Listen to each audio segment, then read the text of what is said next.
आकाशवाणी दिल्ली प्रस्तुत करता है सर्वभाषा कवि सम्मेलन पर केंद्रित कार्यक्रम सिरे से सोपान तक।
आज के इस कार्यक्रम में आप सुनेंगे सर्वभाषा कवि सम्मेलन 2023 में शामिल सिंधी और संथाली भाषा की कविता।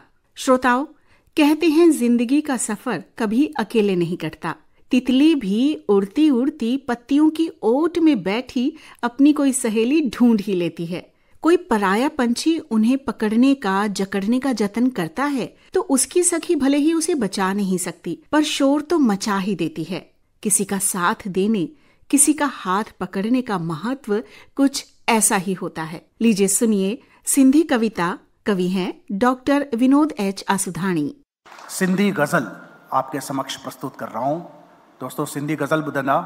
कॾहिं मां जे खुद खां डिॼा हथ पकड़जा, अगर बेवजह ई रुवां हथ पकड़जा।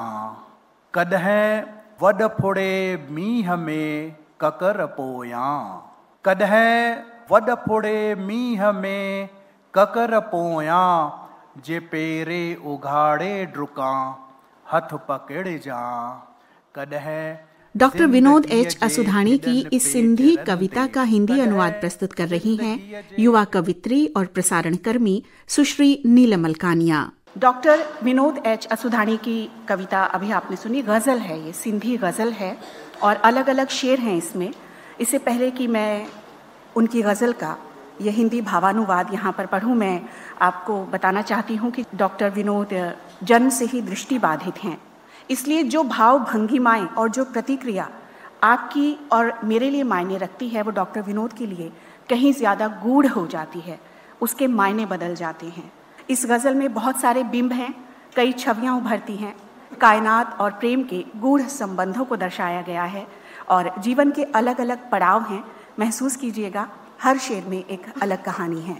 अगर मैं कभी खुद से डरूं, अगर मैं कभी खुद से डरूं हाथ पकड़ना, अगर बेवजह ही रोऊं हाथ पकड़ना। भरी बरसात में बादल के पीछे अगर मैं नंगे पांव दौड़ूं हाथ पकड़ना। कभी जिंदगी की टेढ़ी मेढ़ी पगडंडी पर प्रिय जो तुमसे बिछड़ जाऊं हाथ पकड़ना।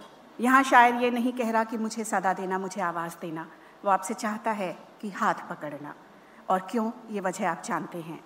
सितारों की महफिल से आधी रात को मैं कभी होकर गमगीन लौटूं हाथ पकड़ना। जा रहा हूँ खुदा के पास मगर याद रखना, जा रहा हूँ खुदा के पास मगर याद रखना, जो मैं खाली हाथ लौटूं हाथ पकड़ना। उजाला आँखों में भर पुकारना मुझको, उजाला आँखों में भर पुकारना मुझको, पर जो अंधेरों में फिर भी भटक जाऊं, हाथ पकड़ना। भरोसा रहा नहीं कारवां पे कभी, भरोसा रहा नहीं कारवां पे कभी, अकेला छोड़ जाए जो कारवां, हाथ पकड़ना।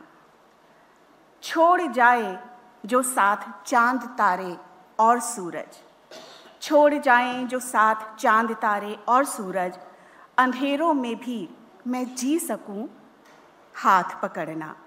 मेरे सारे वादे याद रखना, मेरे सारे वादे याद रखना, कभी मैं जो वादा तोड़ूं, तुम हाथ पकड़ना। जी, बहुत बहुत धन्यवाद। ये सभी तालियां डॉक्टर विनोद की नज़र करती हूँ। मेरे सारे वादे याद रखना, कभी मैं जो वादा तोड़ूं, तुम हाथ पकड़ना। जिंदगी की आड़ी तिरछी गलियां पार कर, जब तुम्हारे करीब से गुजरूं, हाथ पकड़ना। जिंदगी की आड़ी तिरछी गलियां पार कर, जब तुम्हारे करीब से गुजरूं, हाथ पकड़ना। और अगले शेर में सचल और शाह नाम इसमें आएंगे। सिंधी के दो महान कवि हैं। हम गंगा को माँ कहते हैं, गंगा माँ अक्सर हम सुनते हैं। यहाँ पर एक और माँ सिंधु। बेखुदी में जब आऊं सिंधु किनारे, बेखुदी में जब आऊं सिंधु किनारे, सचल शाह बनकर अम्मा हाथ पकड़ना। बेखुदी में जब आऊं सिंधु किनारे, सचल शाह बनकर अम्मा हाथ पकड़ना।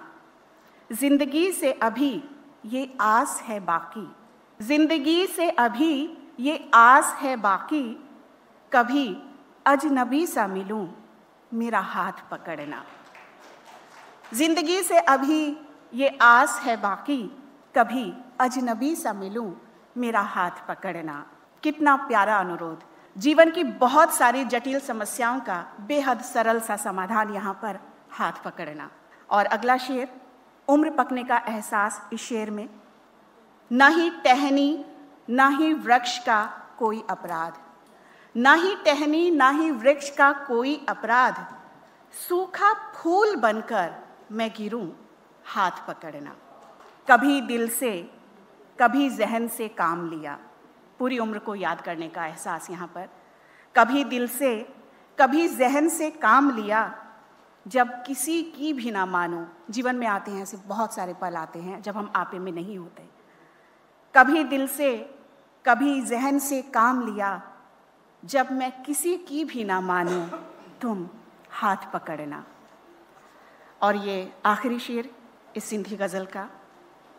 तसव्वुर भी तेरा याद भी तेरी, तसव्वुर भी तेरा याद भी तेरी, सांस जब मैं अंतिम लूं, हाथ पकड़ना। बहुत बहुत धन्यवाद आपका, बहुत बहुत धन्यवाद। ये था डॉक्टर विनोद एच असुधाणी की सिंधी कविता का हिंदी अनुवाद। प्रस्तुत कर रही थी युवा कवियत्री और प्रसारण कर्मी सुश्री नीलम मलकानिया।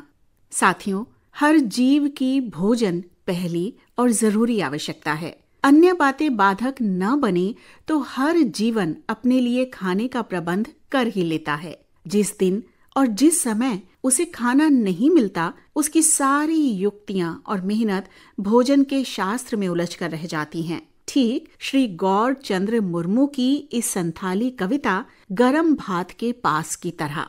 मेरा कविता का नाम संताली में लोलो दाका सुर रे बद खेत रिया गे दाई न्यू अकादा अडी धाव भादर बंगा होड़ो हेड़हेड ओकारेम न्यामा डाडी फिल्टर दा चास जोखे छियो बैसम बेड़ा दा माड़ी और गोंघा रकज गेंदरी खड़ा बाटना में सा उतु अडी दिन बांग कुड़ेउ कना लोलो दाका रेंगे रिया राजत्व जे अडी बढ़ती के तो घारोंज रे बिरिद अñ भोर रे गिति अñ अडी नींदे कुकमुñ ललाहा चला रिया मेन आवरी जापिदो रे खाटावा कनኝ उपुड़ धुपुड़ ओलोग रे बनिज रे चास रे दाबट कते चिड़ियाव कते लाहा चलाव कना धावा धावी दौड़ते हिड़िंग कते तायमो रेंगेज ढिपी ढका सहा कते खतीर बांग कते। श्री गौर चंद्र मुर्मू की इस संथाली कविता का हिंदी अनुवाद प्रस्तुत कर रही हैं युवा गायिका श्रीमती अंजलि मलासी। गौर चंद्र मुर्मू जी की बहुत ही मार्मिक कविता जो उन्होंने किसान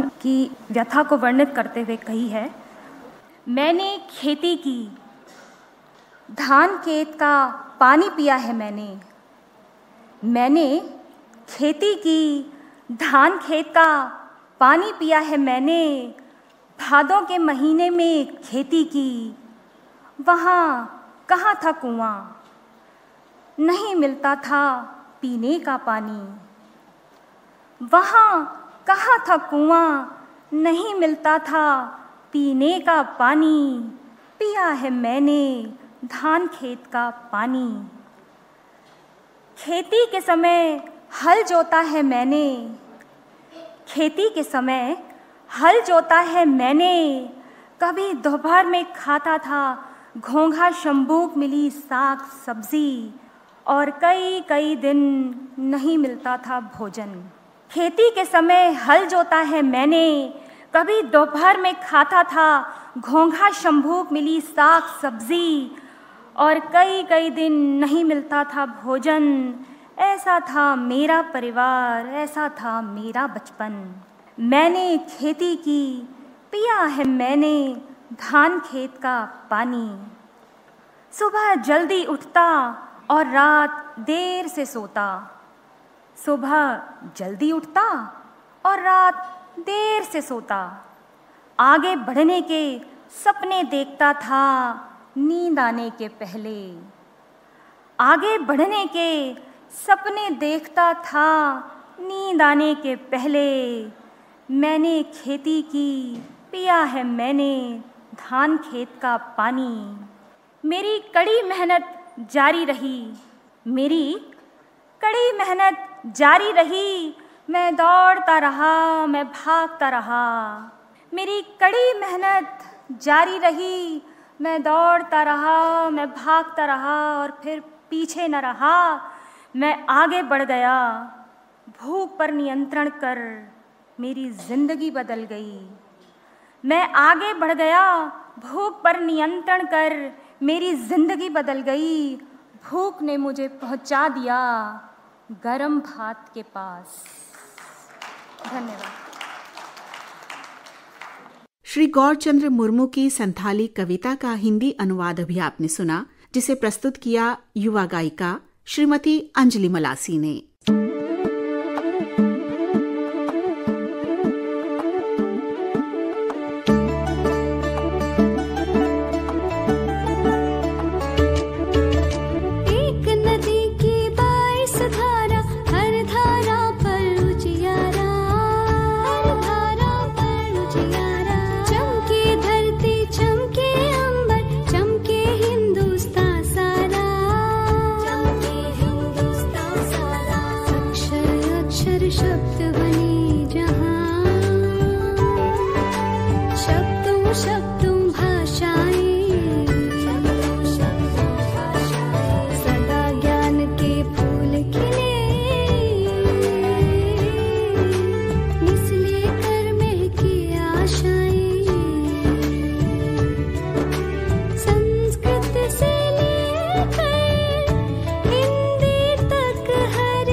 अभी आप सर्वभाषा कवि सम्मेलन पर केंद्रित कार्यक्रम सिरे से सोपान तक सुन रहे थे। आलेख और प्रस्तुति राम अवतार बैरवा। यह कार्यक्रम आकाशवाणी के दिल्ली केंद्र से प्रसारित किया गया।